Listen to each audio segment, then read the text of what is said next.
할렐루야. 오늘은 사도행전 16장 6절에서 10절까지 말씀으로 예수의 영의 이끄심이라는 제목으로 말씀을 나누도록 하겠습니다. 오늘 말씀은 바울의 2차 선교 여행 때의 이야기를 가지고 말씀을 나누도록 하겠습니다. 이 말씀을 통해 바울이 무엇에 근거하여 움직이고 있는가? 그것은 성령 하나님의 이끄심 속에서 움직이고 있다는 사실을 알 수가 있을 겁니다. 저와 여러분의 삶도 마찬가지겠죠. 성령 하나님 예수의 영의 이끄심을 쫓아 살아갈 때에 하나님의 뜻을 이룰 수 있고 그 삶이 바로 우리의 진정한 행복한 삶이다라는 겁니다. 그래서 우리의 삶의 핵심은 예수의 영의 이끄심을 쫓아야 한다라는 것이죠. 오늘날의 철학 중에 보면은 실존주의 철학이라는 것이 있죠. 이 실존주의 철학이란 인간의 이성이 발달하면서 모든 세상의 중심이 인간의 이성이 되면서 나타난 것입니다. 계몽주의 시대를 지나면서 인간의 이성이 모든 것의 중심이 되어 왔었습니다. 이러한 사상은 합리주의와 경험주의를 거치면서 후에 실존주의 철학으로 이어진 것이죠. 실존주의라는 것은 무엇입니까? 실존주의 철학자 사르트르는 이렇게 말을 하죠. 인간은 우연하게 아무런 의미 없이 이 세상에 던져졌다라는 겁니다. 그러므로 모든 일에 인간은 스스로 선택해서 자신의 존재를 실현해 나가지 않으면 안 된다라고 주장을 합니다. 자신이 스스로 미래를 선택하고 계획하며 나아가는 그것이 인간이다라는 거죠. 그러면서도 어떤 방향으로 흘러갈지는 모르지만은 인간이 주체가 되고 그 모든 결과에 대해서는 자신이 책임을 져야 한다라고 하는 것이 실존주의 철학입니다. 이러한 철학이 현대 철학으로 와서 질 들레즈라는 철학으로 이어지는데 모든 것에는 차이가 있다라는 것입니다. 그 차이 중에서 본인 스스로가 하나를 선택해서 가게 되고 가다가 또 차이가 생기게 되게 되면은 그 중에서 또 본인이 선택해서 나아가게 되는데 이러한 것이 계속 반복되고 반복이 되면서 생겨난 것이 바로 지금 이 세상이다라는 거죠. 이것이 질 들레즈의 철학입니다. 그런데 이 철학의 방향은 어디로 가는지 알 수가 없어요. 그냥 차이가 생길 때마다 그 중에 하나를 선택하며 막연히 미래를 향해 점진적으로 나아가게 된다라는 겁니다. 이것이 이 세상이고 이 땅의 모든 사람들은 그렇게 살아오고 있고 앞으로도 그렇게 살아간다라는 겁니다. 그런데 문제는 그곳에는 삶의 목적이 없다라는 겁니다. 그냥 그저 흘러가는 것이죠. 그런데 여러분, 이러한 삶은 우리 신자들의 삶과는 차이가 있을 것 같습니까? 차이가 없을 것 같습니까? 차이가 있겠죠. 만약 우리 신자들의 삶과 차이가 있다면 그 차이는 어떤 차이이겠습니까? 현대 철학은 자신의 유익을 쫓아 인간 자신이 스스로 선택하며 나아간다고 했죠. 그런데 우리 신자는 무엇을 따라 선택하며 나아가야 합니까? 하나님이 원하시는 뜻을 쫓아가는 것이 우리 신자들의 삶이지 않습니까? 그래서 차이가 있다라는 거예요. 이것에 대해서 고린도전서 10장 31절에서 바울은 어떻게 말하고 있습니까? 고린도전서 10장 31절 말씀을 제가 읽어보면은 그런즉 너희가 먹든지 마시든지 무엇을 하든지 다 하나님의 영광을 위하여 하라. 무엇을 하든지 무엇을 위하여 하라고 하고 있습니까? 하나님의 영광을 위하여 결정하고 선택하여 행하라고 말씀하고 있죠. 하나님의 영광을 위한다는 것은 무슨 말씀입니까? 하나님이 기뻐하시는 삶을 따라 살아간다는 뜻이 아니겠습니까? 그러니 신자의 삶은 사람 중심이겠습니까? 하나님 중심이겠습니까? 하나님 중심이겠죠. 현대 사상은 하나님 중심입니까? 인간 중심입니까? 인간 중심이죠. 그래서 현대 철학, 현대 사상을 조심해야 한다라는 거예요. 우리나라도 얼마 전부터 사람 중심이라는 말이 많이 유행하게 되었었죠. 여러분 아마 플랜카드를 많이 보셨을 겁니다. 울산에도 많은 현수막에 걸리는 것을 보았습니다. 원래 이 사람 중심이라는 말은 북한의 헌법 제3조와 8조에 명시되었던 말입니다. 그런데 이 말이 아무렇지 않게 우리 자유민주주의 대한민국에서 아무렇지 않게 사용되고 있다는 것이 믿기지는 않지만 이 시대가 사람 중심 시대임을 알게 합니다. 하나님께서 이 세상을 창조하실 때 에덴 동산을 지으실 때는 하나님 중심이었을까요? 사람 중심이었을까요? 하나님 중심이었죠. 그때는 하나님 중심이었습니다. 그런데 인간이 죄로 타락했음으로 말미암아 인간은 하나님에 대한 신지식을 다 잃어버리게 된 거죠.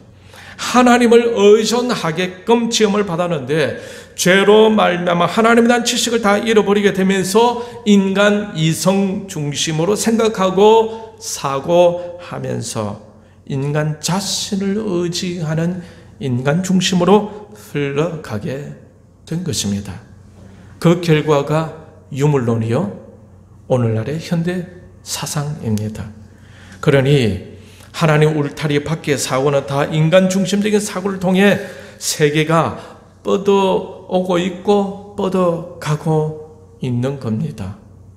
그 세계는 결국 하나님의 심판을 향해 달려가고 있는 것이겠죠.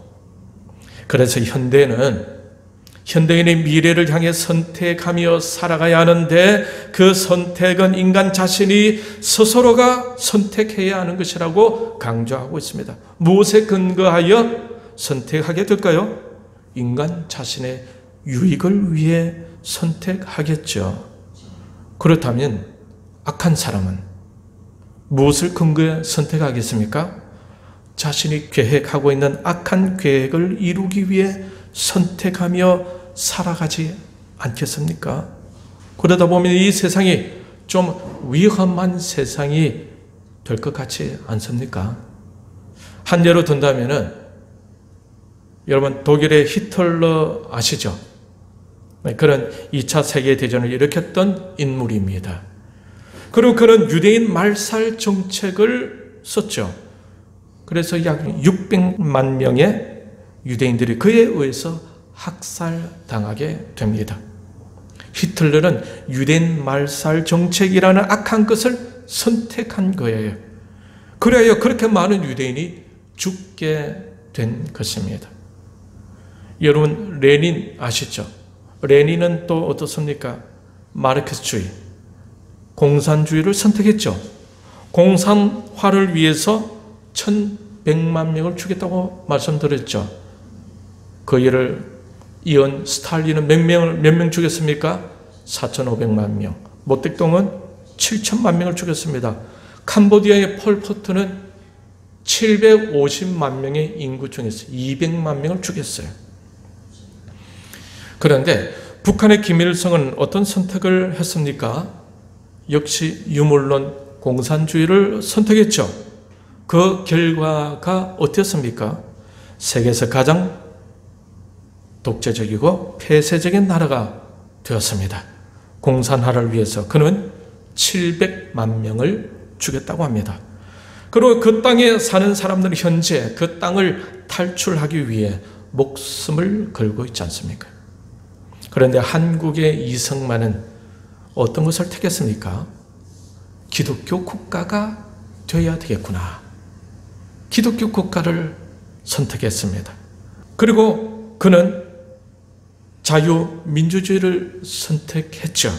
그래야 지금 이 대한민국은 어떻게 되었습니까? 세계 경제 10대 강국이 되었습니다. 히틀러, 레닌, 스탈린, 모택동, 김일성, 폴포트는 인간 중심적으로 선택하며 미래를 향해 나아갔습니다. 그런데 그 결과는 다 어땠습니까? 다 망했어요. 그런데 이승만은 하나님 중심으로 공산주의가 아닌 자유민주주의를 선택했죠. 그 결과는 오늘날의 선진국이 되었습니다. 그러니 현대 사상이 말하고 있는 인간 중심 사상은 결국 망하는 길로 나아가게 되는 것이고, 하나님 중심의 사상은 흥하는 방향으로 나아간다는 결론에 도달하게 됩니다. 물론 자유민주주의 체제에도 개선해야 할 문제점들을 안고 있지만 말입니다. 저와 여러분은 지금 어떤 사상 쪽으로 나아가고 있습니까? 인간 중심입니까? 하나님 중심입니까? 무엇이 여러분의 삶의 중심이 되고 있습니까? 부족하지만 우리는 하나님 중심으로 나아가려고 애를 쓰고 있지 않습니까? 하나님이 기뻐하시는 삶을 선택하며 살아가고자 힘을 쓰고 있어요. 그러니 얼마나 다행스러운 일입니까? 오늘 본문에서도 바울은 선택의 기로에 서 있었어요. 6절을 보십시오. 성령이 아시아에서 말씀을 전하지 못하게 하시거늘 라고 되어 있습니다. 이 말씀을 통해서 지금 바울은 어디로 가서 말씀을 전하고자 하고 있었음을 알 수가 있습니까? 아시아 쪽으로 말씀을 전하고자 하고 있었음을 알 수가 있겠죠. 이 당시 아시아란 어느 곳을 말하느냐 하면 지중해와 그 위에 흑해가 있는데, 이 지중해 흑해의 동쪽 지역에 있는 그 터키 지역을 말합니다. 이쪽을 선교하고자 했던 거죠. 누가요? 바울이 말입니다. 이것은 누구의 생각이었습니까? 바울의 생각이었죠. 바울은 아시아 쪽으로 선교하는 것이 더 낫다고 생각했던 것 같습니다. 그런데 무슨 일이 생겼죠? 7절을 같이 읽겠습니다. 무시아, 시작. 무시아 앞에 이르러 비두니아로 가고대에서되 예수의 영이 허락하지 아니하시는지라. 무시아 앞에 이르렀는데 비두니아로 가고자 바울이 애썼다라고 하고 있습니다. 비두니아라는 것은 바로 흑해 밑부분에 터키 지역을 말하는데, 이것을 선교하려고 바울은 무척 애를 썼던 거죠. 바울의 의지가 잘 나타나 있습니다. 바울은 스스로 이곳을 선택하고 그것으로 가려고 무척 애를 썼어요. 그런데 무슨 일이 생겼습니까? 예수의 영이 허락하지 아니하였습니다. 예수의 영이란 누구를 말합니까? 성령 하나님을 말하죠. 로마서 8장 9절은 그것에 대해서 이렇게 말씀하고 있어요. 만일 너희 속에 하나님의 영이 거하시면 너희가 육신에 있지 아니하고 영에 있나니 누구든지 그리스도의 영이 없으면 그리스도의 사람이 아니라. 예수의 영은 그리스도의 영이고 그리스도의 영은 하나님의 영입니다. 이 하나님의 영은 바로 성령님을 말합니다. 성령께서 어떻게 하셨다고 하고 있습니까? 바울이 아시아로 가고자 하는 것을 막았다라고 하죠. 그리고 어떻게 하십니까? 8절, 9절, 10절 밤에부터 같이 읽겠습니다. 시작. 밤에 환상이 바울에게 보이니 마게도냐 사람 하나가 서서 그에게 청하여 이르되 마게도냐로 건너와서 우리를 도우라 하거늘 바울이 그 환상을 보았을 때에 우리가 곧 마게도냐로 떠나기를 힘쓰니 이는 하나님이 저 사람들에게 복음을 전하라고 우리를 부르신 줄로 인정함이러라. 예수의 영, 성령 하나님이 바울이 아시아로 가고자 하는 것을 막으시고 환상을 통해 어디로 이끄십니까? 환상 중에 마게도냐 사람 하나가 서서 도와달라고 했죠. 그래서 바울은 아시아 쪽으로 가고자 했던 자신의 생각을 바꾸고 마게도냐로 떠나기로 작정하였다고 하고 있습니다. 바울은 처음에는 무샤에서 동쪽으로 향하려고 선택했으나 예수의 영의 이끄심으로 서쪽으로 자신의 선택을 바꾸게 되었던 것입니다. 그러나 여기서 바울은 어떤 사람임을 알 수가 있습니까? 예수의 영의 이끌림을 받고 그 예수의 영을 따라 움직이던 사람임을 알 수가 있겠죠. 그렇다면 오늘날의 신자는 어떻게 움직여야 하겠습니까? 우리도 바울처럼 하나님의 영의 이끌림을 받을 수 있어야 할 것입니다. 하나님의 영의 이끌림을 받는 사람에 대해서 로마서 8장에서는 이렇게 말씀하고 있는데, 로마서 8장 5절에 보면은 육신을 따른 자는 육신의 일을, 영을 따른 자는 영의 일을 생각하나니 라고 말씀하고 있어요. 결국 영을 따른 자에게 어떤 결과가 있을 것이라고 말씀합니까? 8장 6절에 보면은 육신의 생각은 사망이요 영의 생각은 생명과 평안이니라. 하나님의 영을 따르게 되게 되면 결국에는 생명과 평안을 얻게 된다고 말씀하고 있습니다. 그러나 하나님께서 보장해 주시는 생명과 평안을 누리게 된다는 거죠. 그리고 또 로마서 8장 13절은 어떻게 말씀하고 있습니까? 너희가 육신대로 살면 반드시 죽을 것이로되 영으로서 몸의 행실을 죽이면 살리니. 영으로서 우리의 몸, 우리의 생각이 원하는 대로 사는 것이 아니라 그것을 거부하고 영이 원하는 대로 살면 결국 어떻게 된다고 말씀합니까? 살 것이다 라고 말씀합니다. 그러니 신실한 하나님의 자녀들은 하나님의 영의 이끌림을 받을 줄 알아야 한다는 것이죠. 그러면 결국 생명과 평안을 누리고 살게 된다라는 것입니다. 바울은 이처럼 예수의 영에 이끌려 가던 사람이었어요. 저와 여러분은 어떻게 살아야 하겠습니까? 여러분이 원하는 대로, 여러분이 좋아하는 대로 사실래요? 아니면 예수의 영이 이끄시는 대로 살아보실래요? 하나님의 영이 이끄시는 대로 살아가야 하겠죠. 그래서 로마서 8장 14절은 무릇 하나님의 영으로 인도함을 받는 사람은 곧 하나님의 아들이라 라고 말씀하고 있습니다. 하나님의 자녀들은 무엇의 인도함을 받아야 한다는 것입니까? 하나님의 영의 인도함을 받아야 한다라고 하고 있어요.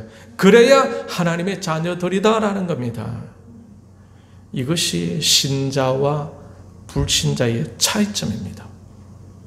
불신자들은 자신의 생각을 따라 선택하며 살아가죠. 그런데 신자들은 하나님의 영의 이끄심에 초점을 맞추며 살아가는 것입니다. 그 결과는 확연히 차이가 납니다. 로마서 8장 6절 육신의 생각은 사망이요 영의 생각은 생명과 평안이니라. 사랑하는 성도 여러분, 저와 여러분은 사도 바울처럼 예수의 영의 이끄심을 받는 사람들이 다 되시길 바랍니다. 할렐루야. 주님은 우리의 죄를 위하여서 우리를 대신해서 그 고통스러운 십자가를 지셨어요. 그 길은 하나님의 아버지의 뜻이었습니다. 아버지의 뜻이니까 아무리 고통스러운 일이 된다 하더라도, 아무리 손해보는 듯 해도, 아무리 고통스럽다 해도 예수님은 저와 여러분을 위해서 그 십자가를 당연히 지셨어요. 우리가 선택하며 나아가야 하는 길은 편한 길만이 아닙니다. 쉬운 길만이 아니에요.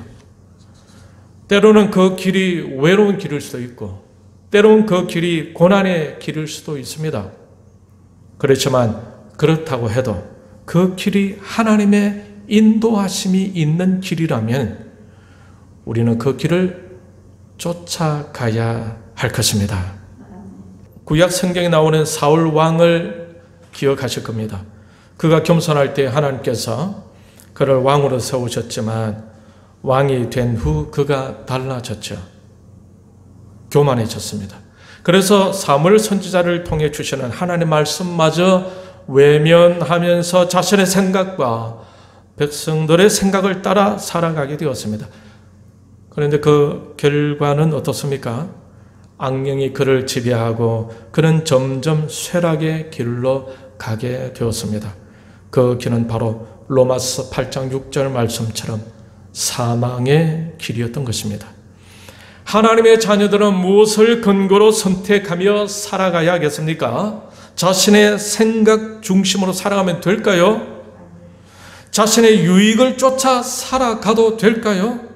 그렇다면 하나님의 영의 이끄심을 쫓아가야 할까요? 예, 그렇죠.